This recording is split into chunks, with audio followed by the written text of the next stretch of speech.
पूर नव्हे, हा तर देवाचा आशीर्वाद.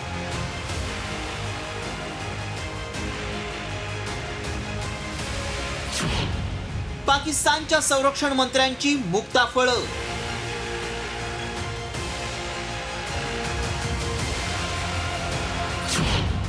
पाकिस्तानी जनतेच्या जखमेवर चोळलं मीठ.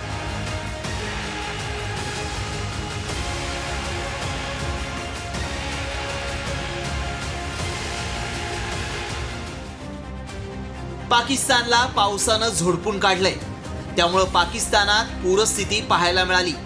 इथल्या पंजाब आणि खैबर प्रांताला महापुराचा सर्वाधिक फटका बसलाय. लाखो हेक्टरवरील पिकं नष्ट झाली आहेत. कित्येकांची घरं उद्ध्वस्त झाल्यानं लोकांवर बेघर होण्याची वेळ आली आहे. खायला अन्न नाही आणि डोक्यावर छप्पर नाही अशी गत इथल्या जनतेची झाली आहे. हे कमी होतं म्हणून की काय, आता पाकिस्तानच्या संरक्षण मंत्र्यांनीच त्यांच्या जखमेवर मीठ चोळण्याचं काम केलंय. हा पूर म्हणजे देवाचा आशीर्वाद असल्याची मुक्ताफळं पाकिस्तानचे संरक्षण मंत्री ख्वाजा आसिफ यांनी उधळली आहेत. इतकंच नाही तर हे पाणी लोकांनी साठवून ठेवावं असा तुघलकी सल्लाही त्यांनी लोकांना दिलाय. नेमकं काय म्हणालेत ख्वाजा आसिफ, पाहूयात.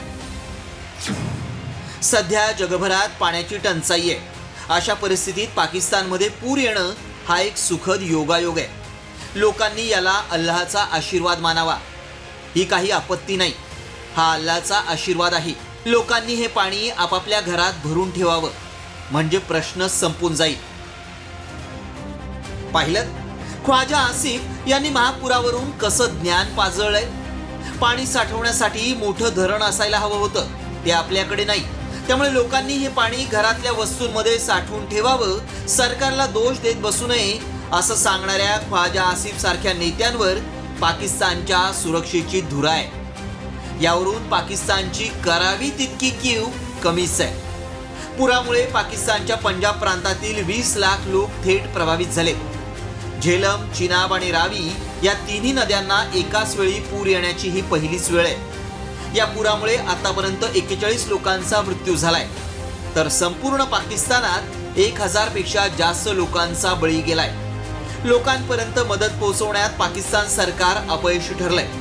असं असताना मंत्री महाशय मात्र नको ती विधानं करून लोकांच्या जखमेवर मीठ चोळण्याचं काम करतायत. ख्वाजा आसिफ यांनी केलेलं विधान पाहता आता भीक नको पण कुत्रावर असंच म्हणण्याची वेळ पाकिस्तानी जनतेवर आली आहे. ब्युरो रिपोर्ट, साम टीव्ही न्यूज.